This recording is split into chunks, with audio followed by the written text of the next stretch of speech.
سامعین ناظرین السلام علیکم، آداب۔ انفیکشن کنٹرول سوسائٹی کے صحت.net چینل سے آپ کا میزبان ڈاکٹر حسن نواب آپ سے مخاطب ہے۔ ٹی بی کے بچاؤ کے بارے میں، اس سے پروٹیکشن کے بارے میں معلومات آپ تک پہنچائی جا رہی ہیں۔ اب ہم آپ کو اس کی ویکسینیشن کے بارے میں بتائیں گے کہ BCG ویکسینیشن جو ہے ٹی بی کے حفاظت کے لیے لگایا جاتا ہے، اور وہ بچپن میں لگا دیا جاتا ہے۔ ہمارے جیسے ملکوں میں، ڈیولپنگ کنٹریز میں یہ تو عام طور پر بچوں کو لگا دیا جاتا ہے، لیکن سب سے اہم بات یہ ہے کہ یہ ٹی بی کا ویکسین جو ہے نا 100% پروٹیکشن پرووائڈ نہیں کرتا، یعنی کہ اگر ویکسین لگ بھی جائے تو بھی ٹی بی کا مرض ہو سکتا ہے۔ جنرلی یعنی کہ یہ کنسیڈر کیا جاتا ہے، یہ اندازہ کیا جاتا ہے کہ ٹی بی کا ویکسین لگا لیا گیا، اب ٹی بی نہیں ہو سکتی، اب ہم جو ہے نا ہر ایک کے ساتھ مل سکتے ہیں، ٹی بی کے مریضوں کے ساتھ بیٹھ سکتے ہیں، ان کے ساتھ قریب جا سکتے ہیں، لیکن ایسا نہیں ہے۔ ٹی بی کا مرض جو ہے وہ ہو سکتا ہے۔ ٹی بی ویکسینیشن کے بعد، BCG ویکسینیشن کے بعد بھی ٹی بی کا مرض ہو سکتا ہے، اس لیے احتیاط انتہائی ضروری ہے۔ ٹی بی کا جو ویکسین ہے، BCG ویکسینیشن، اس کا سب سے اہم بات یہ ہے کہ وہ جو ہے سیویئر ٹائپ جو ٹی بی ہے، جو ملیری ٹبرکلوسس ہے اور سیریبرل ٹبرکلوسس ہے، یعنی کہ دماغی ٹبرکلوسس اور ملیری ٹبرکلوسس کا مطلب یہ کہ سارے جسم میں ٹی بی پھیل جاتی ہے،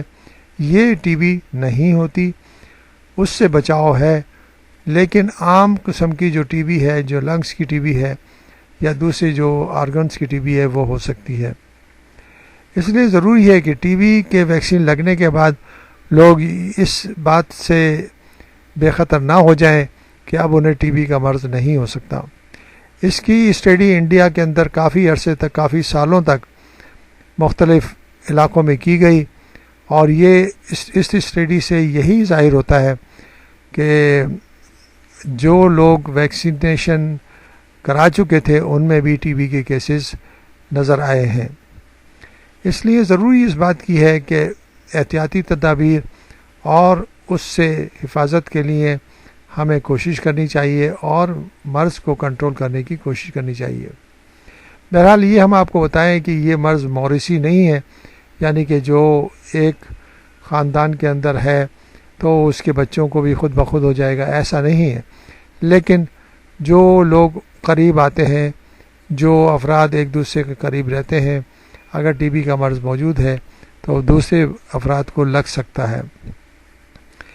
اس لیے ضرورت اس بات کی ہے کہ ہر فرد کو اس کا احساس ہونا چاہیے کہ کس طرح ہمیں ٹی بی کے جراثیموں سے بچنا چاہیے۔ سب سے اہم بات یہ ہے کہ ہمارے جیسے ملکوں میں ٹی بی کے مریض گھر کے باہر یا سڑکوں کے پاس بیٹھ جاتے ہیں اور وہاں پر تھوکتے رہتے ہیں، اور تھوکنے سے یہ ہے کہ وہ جو ہے ڈرائی ہو جاتا ہے، جو بلغم ہے زمین پہ گرتا ہے، ڈرائی ہو جاتا ہے، وہیں پر مکھیاں آ کے بیٹھتی ہیں، وہ مکھیاں جراثیموں کو لے کر کھانے پینے کی اشیاء پہ بیٹھ جاتی ہیں، اور وہ جو ہے مکھیاں اور یہ جو حشرات الارض ہیں، یہ ٹی بی کے پھیلانے کا سبب بھی بنتے ہیں۔ تو جو کھانے کی اشیاء پر اگر مکھیوں نے ٹی بی کے جراثیم پہنچا دیے اور وہ لوگ استعمال کریں گے تو بہرحال انفیکشن کے چانسز تو رہتے ہی ہیں۔ اس لیے ضروری ہے کہ صاف ستھری غذا کھائیں،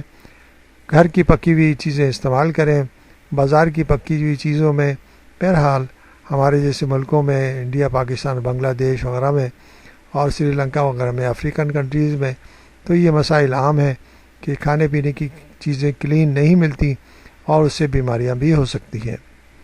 اس لیے ضروری ہے کہ ہم ان سب کو ذہن میں رکھتے ہوئے ٹی بی جیسے مرض سے بچنے کی کوشش کریں، کیونکہ آج بھی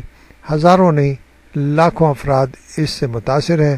اور لاکھوں افراد کی ڈیتھ اس بیماری سے ہو جاتی ہے۔